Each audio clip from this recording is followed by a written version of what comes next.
Durablement Vôtre, l'entretien quotidien avec des femmes et des hommes de Lorraine et d'ailleurs, engagés dans une démarche de développement durable dans la sphère écologique, économique ou sociale.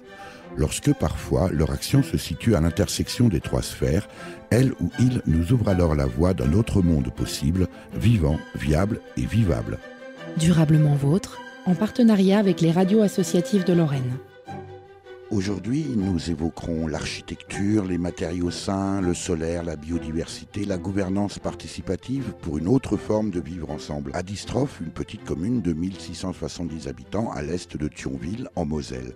Nous ne sommes pas loin des frontières allemandes et luxembourgeoises. La municipalité s'est en effet engagée dans la construction d'un écoquartier de 98 logements. En réalité, l'écoquartier ou écocité, la croisée des chemins, c'est son nom, se veut plus qu'un quartier. C'est le désir commun à concrétiser d'habiter dans un environnement de qualité en harmonie avec l'environnement et ses voisins.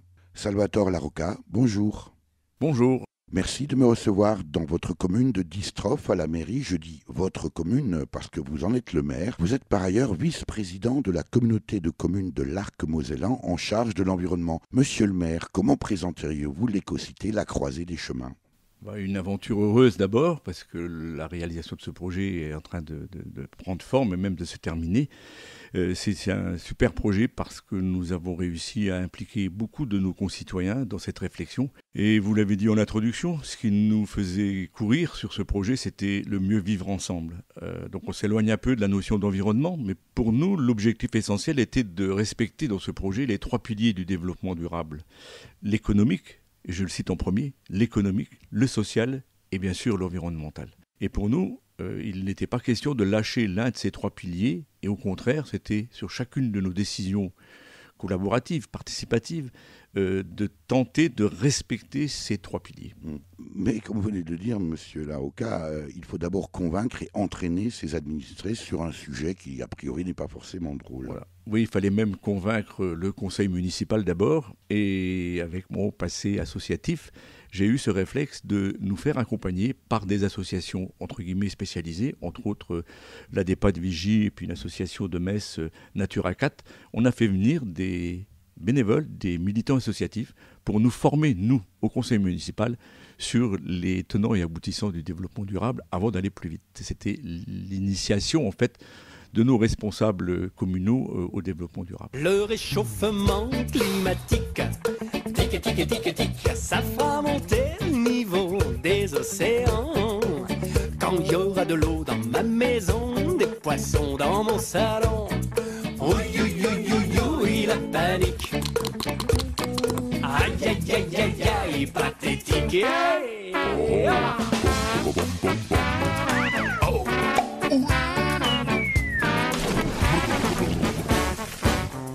La banquise qui fond, elles font, ça fait périr les phoques et les ours blancs. Quand il y aura plus d'Arctique, plus d'Antarctique, oui, oui, oui, oui, oui, la panique. C'était un dessin animé réalisé par l'artiste mosellan Laurent Crémer, auteur, compositeur, interprète, créateur notamment de spectacles pour enfants et qui se produit aussi bien en France qu'en Allemagne. Alors c'est un concitoyen, un local. Est-ce que c'est le motif de votre choix, Salvatore Larocca ? En partie. Et puis j'aime bien aussi parce qu'il bosse avec nos voisins allemands et que nous-mêmes, on le verra tout à l'heure, dans notre réflexion, on s'est beaucoup inspiré de nos voisins allemands, luxembourgeois et même wallons, puisque nous n'avons pas inventé grand-chose, on a été chercher les bonnes pratiques chez nos voisins. Alors précisément, Salvatore Larocca, racontez-nous l'histoire de l'écoquartier, comment c'est sorti à la fois de votre tête, de la tête de vos concitoyens et puis aussi de terre. Alors, c'était à l'époque encore où j'étais simple conseiller municipal d'opposition et notre équipe à l'époque se battait contre le maire qui voulait à tout prix créer le 8e lotissement classique dans notre village.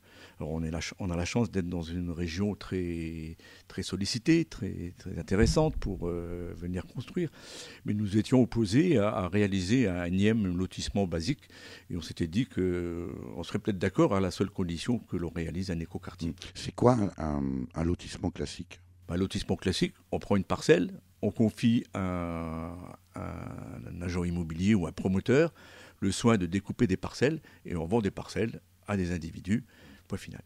Et alors que nous voulions à tout prix aller vers, non pas une révolution, mais pour nous ici en Moselle, c'est presque une révolution, d'aller vers des engagements beaucoup plus forts sur l'environnement, entre autres sur la position bioclimatique de ce lotissement.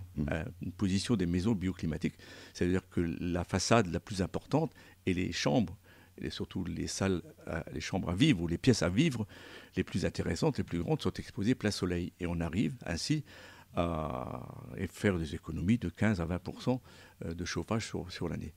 Mais pour réaliser un lotissement bioclimatique, il faut que les élus, très en amont du projet, s'impliquent dans le dessin de ce lotissement pour pouvoir définir les rues.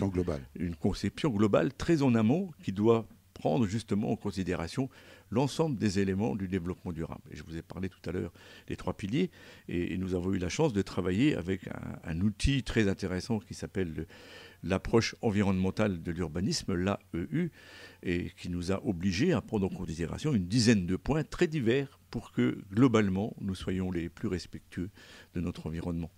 Mais à travers ces propos peut-être un peu trop techniques, j'oublie de vous dire que ce qui nous animait le plus pour revenir au vivre ensemble, c'était aussi l'implication de nos concitoyens.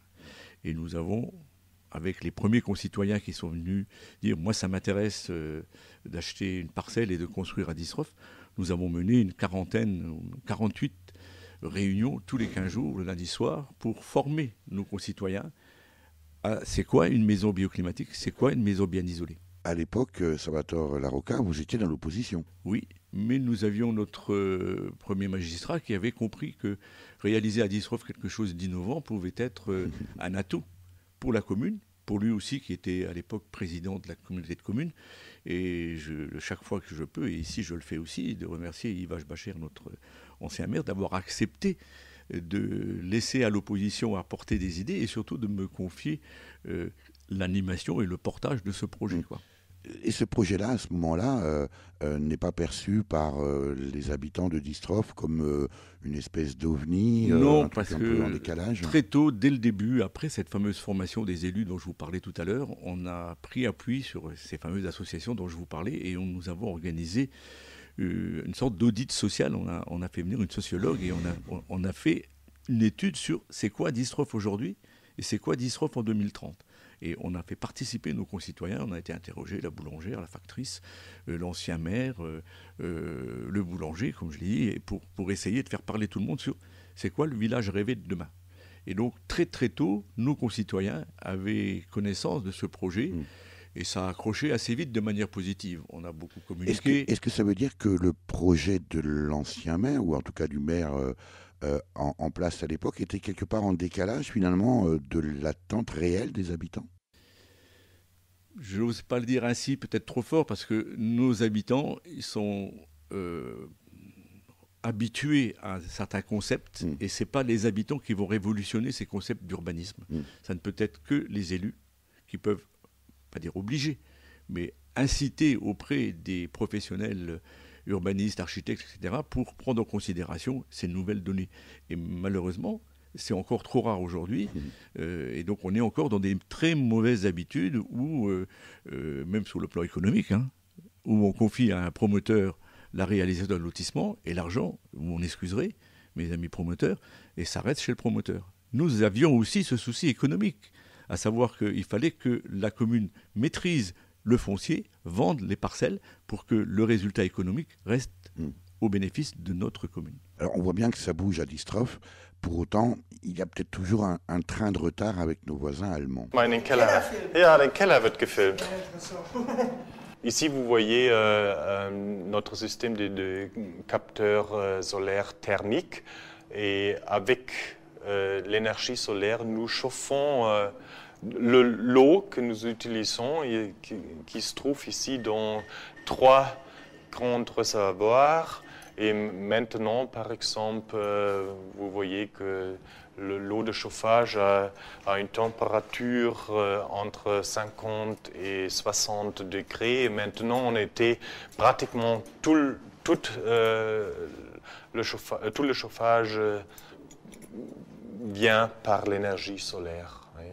C'est l'extrait d'une vidéo réalisée en 2009 par l'association Écoquartier Strasbourg sur le quartier Vauban de Freiburg im Breisgau, c'est en Allemagne, en face de Colmar, de l'autre côté du Rhin. Toujours un peu une longueur d'avance, Salvatore Larocca, les Allemands. Comment vous-même en êtes-vous arrivé à cette idée d'écoquartier ici à Distrov ?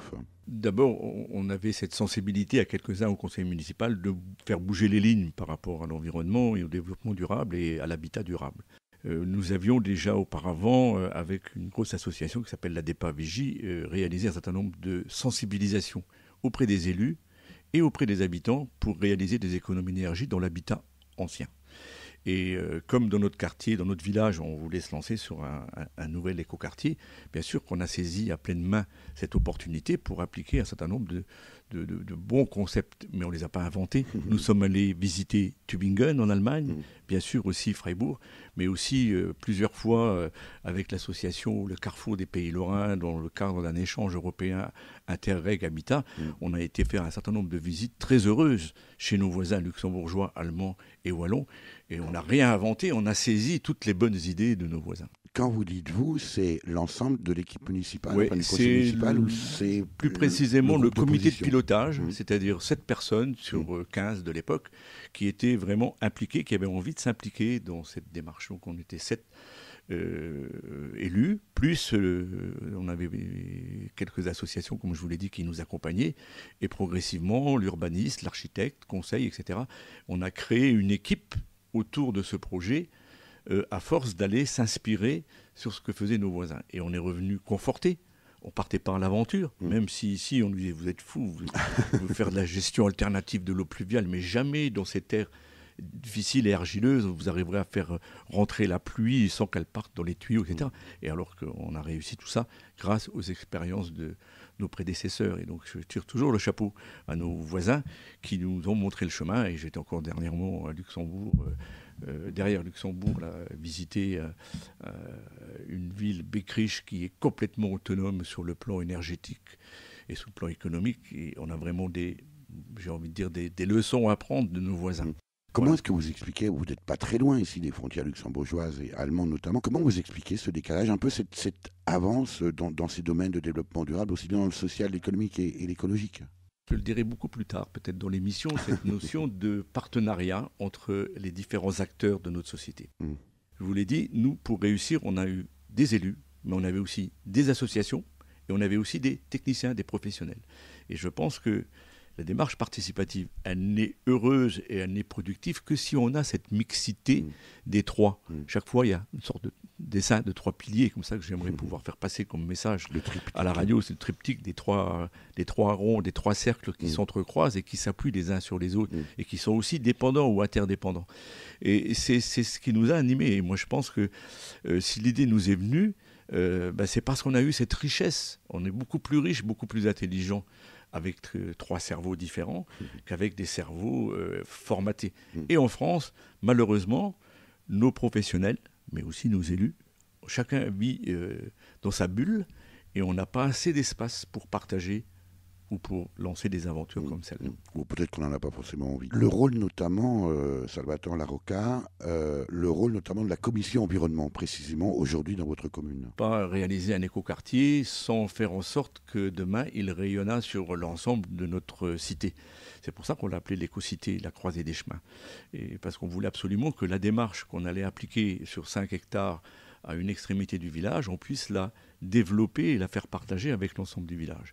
Et donc on a créé au sein de notre conseil municipal une commission environnement qui s'est ouverte à d'autres citoyens qui sont venus réfléchir avec nous, justement pour promouvoir toutes ces bonnes pratiques sur l'ensemble du village. Et comme ça que progressivement on a aussi intégré dans les nouvelles activités du périscolaire, ce qu'on appelle les TAP, mais aussi à la maternelle, la possibilité avec les enseignants, avec les associations, avec les élus, de partager quelques petites aventures, entre autres autour des jardins, ce que j'appelle les jardins pédagogiques. Alors les ça, jardins partagés. On y reviendra, mais est-ce que ça veut dire, monsieur le maire, que précisément le rôle du maire dans votre conception, c'est d'animer finalement le débat, et qui finalement se déroule au sein même des commissions ? C'est d'écouter et d'animer, et puis bien sûr de prendre les décisions. À un moment donné, le conseil municipal est responsable des décisions qui vont être prises, mais c'est surtout de laisser parler nos concitoyens, les responsables associatifs, je suis assez attaché à la démarche associative parce que forcément, dans une association, on trouve déjà des hommes et des femmes engagés. Et donc, il faut à tout prix les laisser parler, les écouter et tenter de prendre toute cette quintessence pour que nous réalisions des projets heureux. À l'écocité de Distrophe, vous attachez aussi une très grande importance à la biodiversité. Il y avait un jardin qu'on appelait. Il brillait au soleil comme un fruit défendu. Non, ce n'était pas le paradis ni l'enfer, ni rien de déjà vu ou déjà entendu. La la la, la la la, la la la. Il y avait un jardin, une maison, des arbres, avec un lit de mousse pour y faire l'amour, et un petit ruisseau roulant sans une vague venait le rafraîchir et poursuivait son cours. La la la, la la la, la la la. Il y avait un jardin grand comme une vallée. On pouvait s'y nourrir à toutes les saisons. Sur la terre brûlante ou sur l'herbe gelée, et découvrir des fleurs qui n'avaient pas de nom. La la la, la la la. Il y avait un jardin qu'on appelait la terre. Il était assez grand pour des milliers d'enfants. Il était habité jadis par nos grands-pères, qui le tenaient eux-mêmes de leurs grands-parents. La la la, la la la, la la la. Où est-il ce jardin où nous aurions pu naître, où nous aurions pu vivre insouciants et nus? Où est cette maison toutes portes ouvertes que je cherche encore et que je ne trouve plus? La la la, la la la, la la la. Durablement vôtre, Éric Mutschler. C'était le regretté Giuseppe Moustaki, alias Georges Moustaki, bien sûr, décédé à Nice en 2013. Avec cette chanson « Il y avait un jardin », sortie sur l'album du même nom en 1971. Salvatore Larocca, maire à Distrophe précisément, ce n'est pas « il y avait un jardin », mais il y aura et il y a des jardins. Très juste, il y a des jardins et il y aura des jardins partagés. Nous avons voulu, sur la partie environnementale de notre projet, vraiment ne pas négliger toute cette approche de la biodiversité. Et donc on a planté, ne serait-ce que sur cette parcelle de 4,8 hectares, 180 arbres, dont 42 arbres fruitiers, des coetiers, des mirabelles, des cerises, en bordure des chemins. Nous avons fait planter 3525 arbustes et haies pour favoriser cette biodiversité et abriter entre autres nos petits oiseaux. Mais on a aussi dans les noues et dans les cheminements doux, puisqu'on a un certain nombre de kilomètres de cheminement, 17 327 plantes vivaces. C'est énorme. Mais c'était notre manière à nous de signer cet engagement fort pour dire, si on fait un écoquartier, il faut favoriser l'espace vert avec toute l'intelligence de notre paysagiste pour qu'on n'ait pas trop de maintenance à entretenir l'ensemble de ces plantations. Et on a à peu près 7000 mètres carrés de zones, on va dire, engazonnées ou enherbées avec un petit terrain de jeu. Et surtout, on a tout autour de ce quartier, tout autour de ce, même si on l'appelle lotissement, un chemin de ronde, un chemin de randonnée, mais qui en même temps est un chemin qui protège les habitations des intrants ou des pollutions éventuelles de nos amis agriculteurs qui viennent traiter jusqu'à quelques centimètres des maisons individuelles. Donc on a pris, Ce qui n'est pas forcément très voilà, amical. on a pris 7 mètres supplémentaires pour réaliser un chemin de ronde, un fossé, et planter là aussi tout le long des haies pour prévenir de ces dangers. Est-ce que cette approche d'écoquartier, Salvatore Larocca, est-ce que ça attire une population, des gens qui sont venus s'installer à Distrophe parce que c'est un écoquartier? Oui, mais au départ, on a plutôt peut-être fait se sauver quelques familles qui ont eu peur des règles et du règlement de construction où nous étions relativement exigeants en demandant à chaque famille d'installer une citerne de récupération d'eau de pluie au minimum de 5 mètres cubes, de faire en sorte que sur chaque parcelle, on ait un système de récupération des eaux pluviales pour que les eaux restent sur la parcelle, de respecter un certain nombre de règles à la fois d'architecture mais aussi d'urbanisme, c'est-à-dire que les maisons sont positionnées suivant un schéma très précis sur chaque parcelle pour éviter ce que nous appelons les ombres portées, pour que la maison à l'avant ne fasse pas d'ombre à la maison à l'arrière, parce que si on a de l'ombre, on perd de la luminosité, on perd aussi de la bio-exposition climatique, donc c'est vraiment dommage. Donc on a eu un cahier des charges relativement strict que tout le monde n'a pas compris tout de suite. Au contraire, certains ont dit « voilà, c'est beaucoup trop contraignant ». Mais aujourd'hui, avec le recul, nos jeunes habitants, jeunes et moins jeunes, qui sont dans notre nouveau quartier, aujourd'hui, ils sont très heureux d'être là. Alors, est-ce qu'à l'inverse, cet écoquartier, la croisée des chemins à Distrophe, est-ce que ça a impacté la population, j'allais dire, autochtone? Est-ce qu'il y a des gens qui se sont inspirés? Est-ce qu'il y a eu davantage d'isolation? Est-ce qu'il y a eu davantage de plantations? Est-ce qu'on fait un peu plus attention aux végétaux? Alors, les végétaux, oui, puisqu'en même temps, on a, comme je l'ai dit tout à l'heure, travaillé un peu sur tous les fronts, y compris à l'école. On a créé depuis un jardin pédagogique pour les enseignants et pour les écoles du village. On a créé quelques espaces beaucoup plus arborés dans le village. On a réaménagé, on a la chance d'avoir un parc public, un jardin public, plus un parc jardin qui est très agréable. Et on l'a agrémenté, on y a rajouté des espaces de jeu pour les enfants, alors pour les mamans et les enfants. On a un certain nombre de déclics comme ça aujourd'hui qui sont vraiment nés de cette aventure de cet écoquartier. Et c'est vrai que les gens aujourd'hui viennent nous demander, mais ça c'est quoi comme arbuste? Alors mes tuyas, il faut que je les enlève. Oui, il faut enlever les tuyas, parce que les tuyas c'est vraiment pas une plante de chez nous, et puis elle est très difficile dans la durée à pouvoir l'exploiter, etc. Donc on a aujourd'hui des échanges avec l'ensemble de la population qui vient beaucoup se promener et se balader le long de ces chemins, je vous parlais tout à l'heure, voir ce chemin de ronde. On peut aller à n'importe quel moment sur le lotissement, on a des gens qui se promènent. Et c'est ouvert à tout le monde, bien sûr. Bien sûr, c'est ouvert à tout le monde. Alors, vous évoquez à l'instant, Salvatore Larocca, les jardins pédagogiques et l'importance de ces jardins pédagogiques.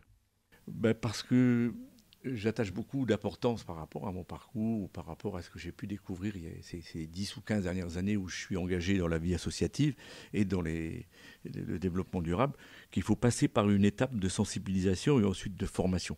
On ne peut pas demander à tous les concitoyens tout d'un coup de devenir des spécialistes du jardinage ou qui deviennent des spécialistes de la biodiversité. Il faut passer par un acte de sensibilisation puis de formation.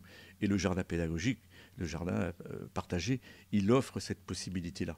Et je le vois avec les enfants, même des maternelles ou du primaire, combien ça va très très vite avec les enfants de pouvoir partager ces aventures.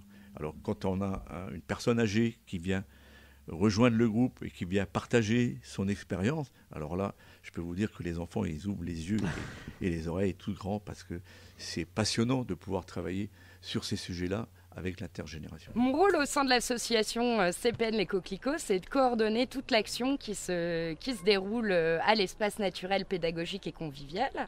Donc le côté technique, organisation des cultures dans le jardin, les ateliers de création de nouveaux supports pour ce jardin.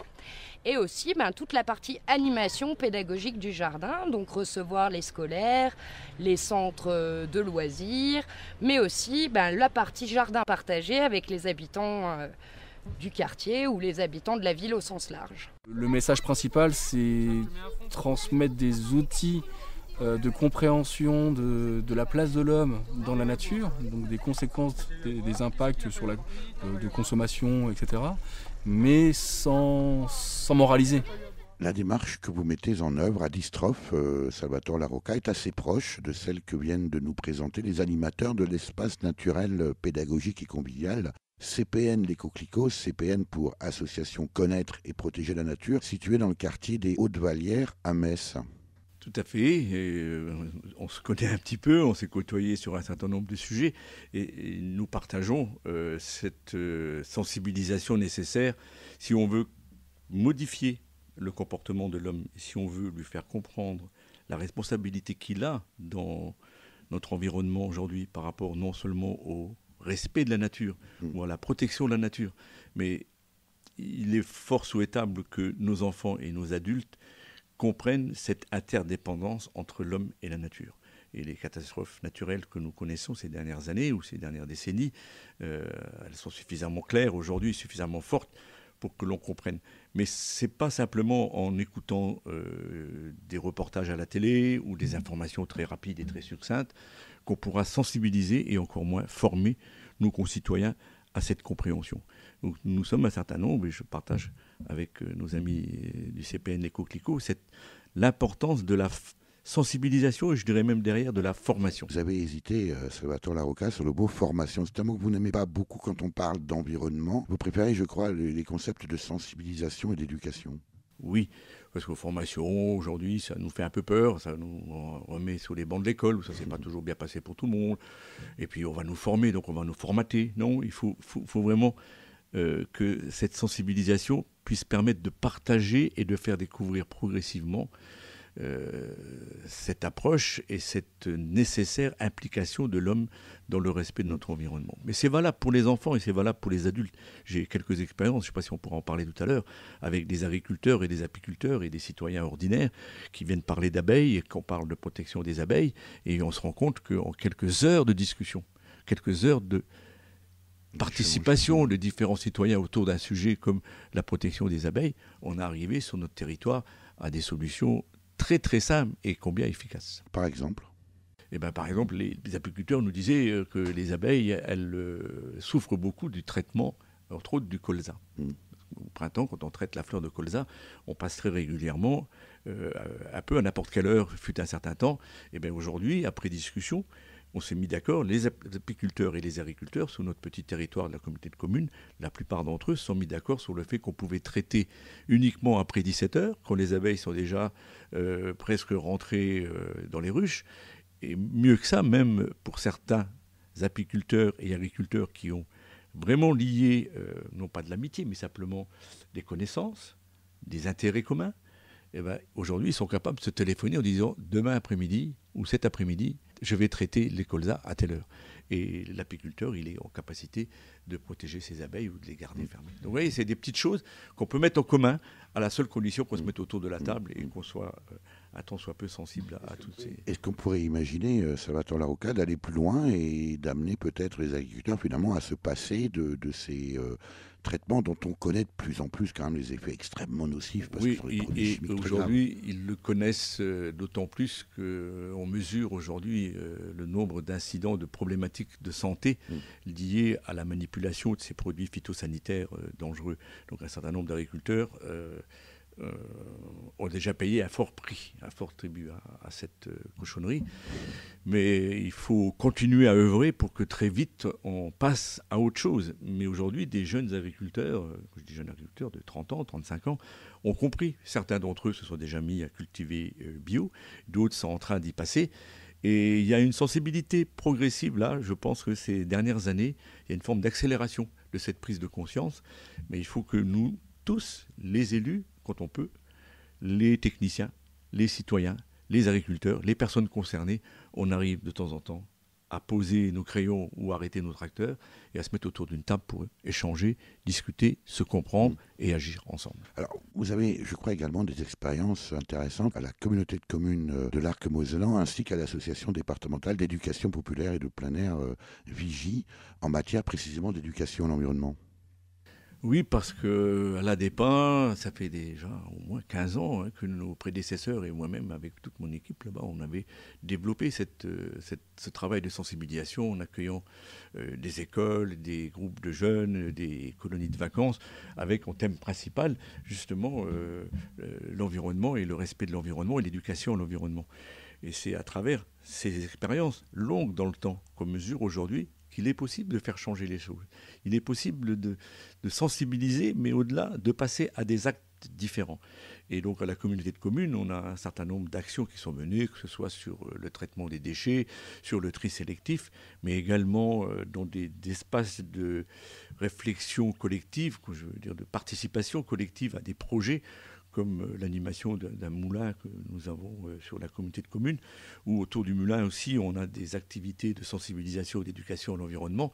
Et bien on arrive tous ensemble à décliner des processus pour améliorer, pour progresser, pour développer cette sensibilisation à l'environnement. Donc on va créer de l'intelligence collective à travers le cercle. Le cercle, c'est important parce qu'on se voit tous, on est tous au même niveau et donc on a chacun des parcours différents, des éducations différentes, des idées différentes et là on va pouvoir les partager sans mettre ça en avant. Avoir conscience que cette parole, on ne va pas la dire à telle ou telle personne, mais on va s'adresser au groupe.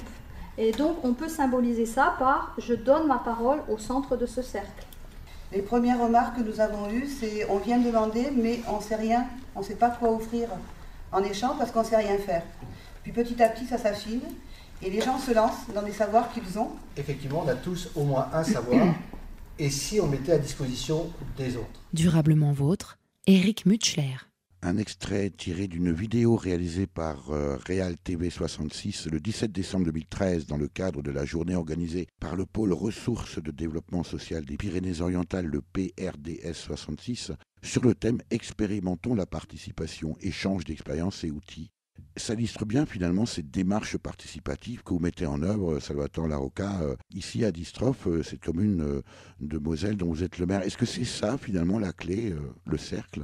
Oui, si je devais poursuivre cette notion de cercle, je dessinerais même des petits cercles à l'intérieur du grand cercle. Je m'explique, on vient de l'entendre, on a tous quelque chose à apporter aux autres. Et dans la complexité de notre société aujourd'hui, je pense vraiment qu'il faut relier dans ces cercles différentes composantes. C'est-à-dire que c'est peut-être intéressant de réunir que des citoyens. C'est peut-être intéressant ailleurs de réunir que des élus. Ou ailleurs encore que des techniciens. Mais je crois que l'efficacité, elle reposera encore plus et une bonne participation, elle sera d'autant plus riche que nous avons dans le cercle ces différentes cultures, ces différents éléments, ces différents cercles de notre société, ces différentes composantes. C'est-à-dire que quand on met autour de la table des élus, des techniciens et des citoyens et des associations ou des représentants d'associations, on est quasiment sûr de progresser, parce que là, on arrive à développer ce que moi j'appelle très simplement de l'intelligence collective. Petite commune Distrov, quand je dis petite, ça n'a rien de péjoratif, au contraire, c'est à taille humaine, 1670 habitants. Cette démarche participative, Salvatore Larocca, elle est possible quand vous, en tant que maire, vous la mettez en œuvre à l'échelle de votre commune. Comment est-ce que ce serait possible à une échelle supérieure, peut-être même encore cantonale ou intercommunale, ça peut fonctionner, mais quand on en arrive au stade régional et forcément national, est-ce que cette dynamique-là est possible? Le terme de gouvernance participative est un peu à la mode aujourd'hui. Alors on peut aussi considérer qu'on fait semblant d'écouter, et puis finalement la décision est déjà prise. Le cheminement est long, le chemin est long, mais on peut, et on a un certain nombre d'expériences à un autre niveau que ma simple commune, ma petite commune, comme vous dites. Au niveau de la communauté de communes, on a déjà quelques expériences heureuses, mais j'ai pu travailler presque 6 ans là, sur ce qu'on appelle les conseils de développement des grandes agglomérations, comme Metz Métropole, où on se rend compte que les lois Pasqua, Ouanet, etc., avaient mis en place et mettent en place encore aujourd'hui l'obligation pour un certain nombre de collectivités de faire vivre un conseil de développement. Le conseil de développement, ce n'est que des bénévoles, des citoyens qui viennent s'engager à côté des techniciens de ces grandes administrations et à côté des élus pour porter des projets, pour faire évoluer le plan d'occupation des sols, les plans de transport urbain, etc. Il est possible aujourd'hui, à une échelle bien plus importante, de pouvoir faire vivre cette participation citoyenne, à la seule condition, et là je suis un peu critique envers nos élus, envers nos responsables politiques. C'est à eux peut-être de proposer, d'initier, d'accompagner ces démarches et de laisser après l'espace libre pour cette concertation et ce travail collaboratif. Et aujourd'hui, c'est pas dans les mœurs, c'est pas dans nos habitudes, où chacun... C'est peut-être même pas dans notre culture. C'est pas dans notre culture. Aujourd'hui, on a... Et c'est peut-être pour ça que nos concitoyens rejettent aujourd'hui, encore plus qu'hier, le monde politique et les politiques en général, parce qu'on est trop éloigné, on n'est pas sous la même planète, puisqu'on n'échange presque rien de notre réalité quotidienne. Mais c'est ce que je disais tout à l'heure. Est-ce que le risque, ce n'est pas aussi un alibi, une façade de concertation, alors que finalement la décision est déjà prise? Comment ça se passe à Distrov très concrètement? Non. Je prends un petit exemple. On a rénové une rue, la rue principale que vous avez pris en arrivant, là, le long du parc, là, où on a un feu rouge. Bizarrement, on a un petit feu rouge dans notre village. On avait avant, à la place du feu rouge, un dos d'âne qui faisait beaucoup de bruit, qui emmerdait les paysans, qui embêtait des gens qui roulaient en moto, en voiture, avec des... Voilà, ça gênait tout le monde. On a émis ça pour ralentir la circulation, parce que les gens roulent trop vite en général dans notre village.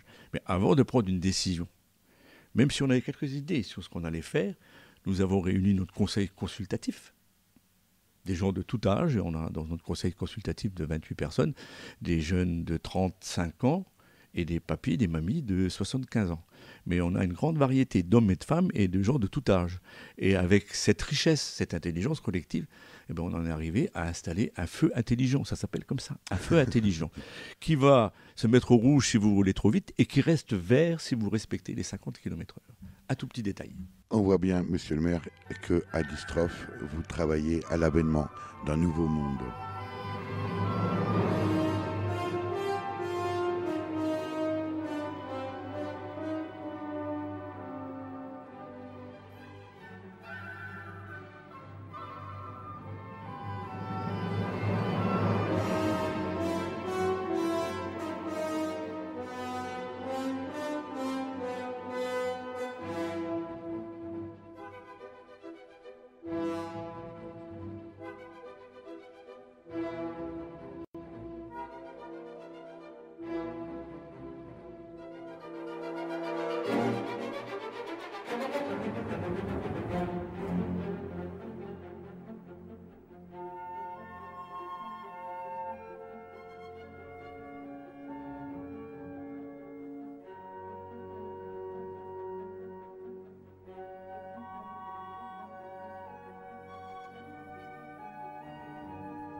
Durablement vôtre, Éric Mutschler. Un trop court extrait du deuxième mouvement de la symphonie numéro 9 en mi mineur, dite du Nouveau Monde, composée en 1893 par le tchèque Anton Dvořák. Opus 95 ou B178 si on adopte la nomenclature du catalogue Burghauser. Interprété ici en 1992 par l'Orchestre Philharmonique de Vienne sous la direction d'Herbert von Karajan. Monsieur le maire, Salvatore Larroca, maire de Distrov, on voit bien que vous n'êtes pas un maire ordinaire. Quel est votre parcours ? Parcours très particulier où j'ai pu, pendant plus de 25-30 ans, mener de front deux engagements. Un engagement d'abord associatif très fort, où très jeune j'étais tombé dans la démarche de bénévolat, ou en tout cas d'engagement citoyen à travers ce que moi j'appelle l'éducation populaire. Mais peut-être qu'il faut ici définir pour ce que nous on entend par éducation populaire. Mes copains et moi, ce sont des démarches qui permettent aux citoyens de devenir auteurs et acteurs de la vie dans la cité. C'est-à-dire de permettre aux concitoyens, à nos jeunes et moins jeunes concitoyens, de comprendre notre société et de dire celle-là, je ne la veux pas, j'en veux une autre. Ou ça me convient, je prends, je garde. Est-ce que ça, c'est pas être à total contre-courant de l'évolution actuelle, malheureuse du monde, où finalement on cherche plutôt à vous formater, à vous nourrir de sucre et d'images ? J'ai eu cette chance très heureuse, depuis très très jeune, par des anciens du village d'à côté, là, qui nous avaient ouvert la voie en nous faisant participer à des pièces de théâtre, puis à des fêtes dans le village, puis à des manifestations de musique, etc., où chaque 15 jours presque dans mon village, on avait une fête. Et cette fête-là, c'était une découverte de beaucoup de choses que je ne connaissais point. Et c'est comme ça que je me suis forgé cette idée que c'était en vivant avec les autres, que c'était en rencontrant des autres que j'allais progresser moi-même dans ma vie de jeune citoyen. Et j'ai eu cette occasion unique de vivre avec mes amis, mes militants de culture et liberté, un mouvement d'éducation populaire, de vraiment me former à cette démarche d'éducation populaire. Et à 35 ans, mes compagnons m'ont un peu forcé la main pour partir, ce qu'on appelait à l'époque une formation de militant de l'éducation populaire. Vous entendez aujourd'hui, militant de l'éducation populaire, c'est-à-dire comment on peut revenir de ce type de formation, 8 semaines, pendant 2 ans, apprendre sous les congés payés. Et ben, on revient de là avec des épaules larges comme ça et avec cette capacité et cette assurance de pouvoir prendre la parole en public, de pouvoir surtout monter un projet collectif et de progressivement peut-être transformer notre société. Pour autant, Salvatore Larroca, le militantisme fustile dans l'éducation populaire, le militantisme seul ne nourrit pas son homme et encore moins sa famille. Voilà. Et donc, quand je dis que j'ai eu cette double vie, cette double chance, c'est qu'à l'âge de 35 ans, après cette formation-là, avec mes compagnons, cette fois-ci de l'industrie, de l'entreprise où je travaillais, on avait pris la décision un peu folle, un peu utopiste, de racheter l'entreprise en difficulté et de créer notre propre emploi. Ça s'appelait à l'époque l'UTRAC. L'UTRAC, ça veut dire lutter pour le travail de l'acier. Et donc on s'était réunis à 49 avec des règles assez exigeantes de partage, de mise en commun des indemnités de licenciement, etc.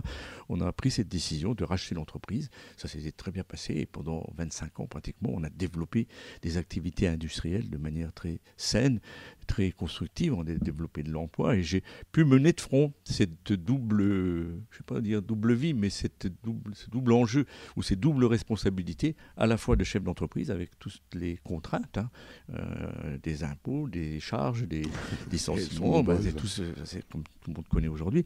Et puis en même temps, cette démarche d'engagement citoyen à travers les mouvements d'éducation populaire où j'ai assumé en Moselle, puis au niveau national, des responsabilités de président de ces mouvements, parce que je considérais que ça m'avait tellement apporté que je devais rendre un petit peu à ces mouvements et à ces associations, par mon engagement, par la durée de mon engagement, je devais ainsi j'ai envie de dire, presque les remercier, leur renvoyer l'ascenseur, et surtout que j'avais pris conscience que ça pouvait apporter tellement de choses, d'abord à moi-même, et je me disais que ça peut aussi amener tellement de choses à d'autres personnes aujourd'hui. Et c'est pour ça que je milite pour cette démarche d'éducation populaire.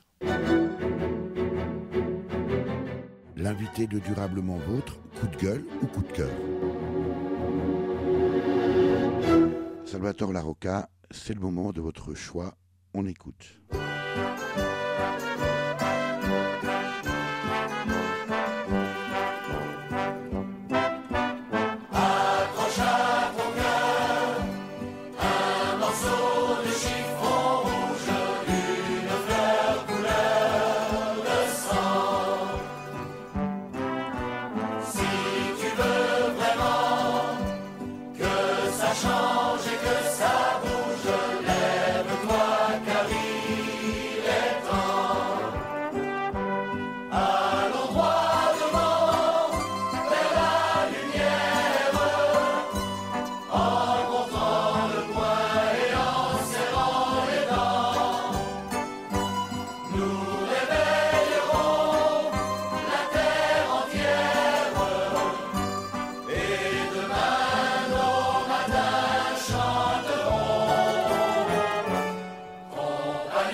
extrait de la chanson Le Chiffon Rouge, composée le 18 juin 1977 par Maurice Vidalin et interprétée par Michel Fugain. Une commande, on ne le sait pas forcément, une commande de la mairie communiste du Havre dans le cadre du festival Joint de la rue. Vous l'avez choisi, Salvatore Larroca, parce que c'est une chanson qu'ici tout le monde connaît.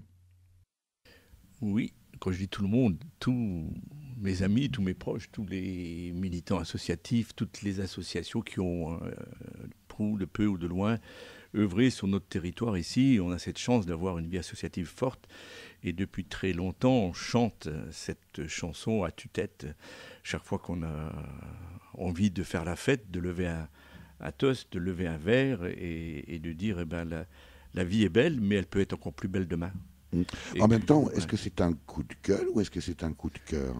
C'est un coup de cœur. C'est vraiment quelque chose pour moi de très positif. Les paroles de cette chanson, pour moi, si tu veux vraiment que ça change et que ça bouge, lève-toi car il est temps. Et qu'ensemble, nous réveillerons la terre entière. Ça, c'est génial comme espérance, comme projet de vie, comme projet de société. Rassemblons-nous. Et moi, je pensais, Salvatore Larroca, que vous aviez choisi ce titre du Chiffon Rouge aussi parce que c'était en quelque sorte le générique de la radio pirate fondée en 79 par la CGT à Longwy et qui s'appelait à l'époque Lorraine Cœur d'Acier. Oui, on l'a chanté de temps en temps avec eux sur certaines manifestations, mais nous avions cette chance heureuse de le chanter avant eux. Et donc ça va très bien, je suis pas du tout, on n'a pas de droit d'auteur là-dessus, ni de chanteur. Mais voilà, si nos concitoyens se levaient aujourd'hui, prenaient conscience que ensemble, pas tout seul, on ne fait pas grand-chose tout seul. Et moi, tout ce que j'ai pu mener comme projet, je l'ai mené de manière participative. Je n'ai su rien tout seul, je n'ai rien fait tout seul. J'ai toujours mené des projets avec d'autres et on a co-construit ces projets. Mais de manière heureuse. Moi, j'ai peut-être eu cette chance d'être un peu comme sur un trampoline, où mes camarades, mes copains, ils tenaient la toile. Et moi, j'avais cette chance de pouvoir sauter sur la toile, de regarder un peu plus loin et d'imaginer, justement, de regarder derrière la colline, d'aller regarder au Luxembourg, au Wallonie, encore dernièrement. On dit, voilà, comment ils font les autres. Est-ce que l'écoquartier, je rappelle que c'est l'objet même de notre entretien, Salvatore Larroca, ici à Distra, vous êtes le maire, est-ce que toute cette dynamique mise en place à l'écoquartier ou l'écocité la Croisée des Chemins que vous avez initiée, on a parlé de biodiversité, de solaire, d'ombre portée, de chemin de ronde, est-ce que ces choses-là vont s'ancrer définitivement ? Est-ce que c'est, j'allais presque dire, un nouvel homme qui naît, ou est-ce que finalement cette lourdeur soutenue par la publicité, par les lobbies, est-ce que c'est quelque chose qui va retomber ou est-ce qu'au contraire c'est un socle solide ? Non, là, les quelques citoyens qui se sont réveillés, et entre autres ceux qui ont accepté de venir construire leur maison de leurs rêves, là, ça va être des porteurs de projets phénoménaux, parce qu'aujourd'hui vous les faites parler, et vous dites mais c'est le bonheur là. C'est le bonheur quand vous avez... Alors c'est quoi la prochaine étape ? Pardon, la prochaine étape, c'est un autre bout de quartier, peut-être pas de terre agricole qu'il faille aller saisir encore une fois pour transformer en ZAC ou en zone ou en lotissement, mais on va essayer, après une étude assez heureuse qu'on a menée avec un urbaniste et un architecte, de réfléchir sur l'urbanisation de notre village, où on a décidé de ne plus étendre le village, mais d'aller construire dans les dents creuses, d'aller construire dans les vergers abandonnés, d'aller construire dans les jardins, de modifier les lotissements où chacun avait une parcelle de 12-13 arts. Aujourd'hui, les papis, les mamies qui vivent là n'en peuvent plus d'entretenir leur terrain, ne peuvent plus monter les escaliers et ils vont être obligés de vendre ces vieilles maisons qui ont perdu de leur valeur parce que c'est des vraies passoires énergétiques, qu'elles sont classées E ou F sous la grille des performances énergétiques. Et il y a une chose dont on n'a pas beaucoup parlé, en fait, je me suis laissé emporter par l'enthousiasme de l'environnement, mais les 3 piliers de l'environnement, je rappelle, il y a aussi l'aspect social. Et on a très peu parlé de cette volonté de notre municipalité, de mes concitoyens aujourd'hui, de aussi travailler sur l'aspect social. C'est pour ça que ce lotissement, il y a aussi du logement social, il y a aussi des locations prévues pour des jeunes couples, et il y a aussi un projet d'habitat participatif, un nouveau mode d'habitat où les gens vont même décider entre eux de ce qu'ils vont faire sur une parcelle de 30 arts.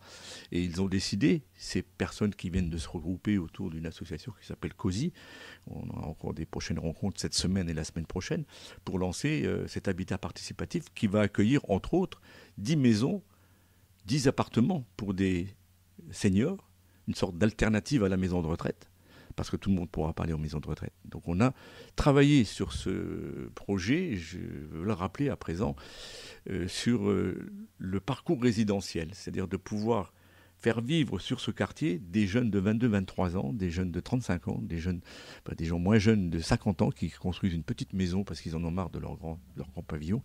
Et en même temps, avec ce projet d'habitat participatif, même de parler de troisième âge, et avec cette chance inouïe, c'est que depuis quelques semaines, des citoyennes de Distrov, des femmes, sont venues à ma rencontre pour dire, nous, on aimerait créer une crèche familiale, une micro-crèche familiale. Et quel bonheur si demain on pouvait réaliser au même endroit des habitats seniors et en même temps accueillir des bébés dans une crèche.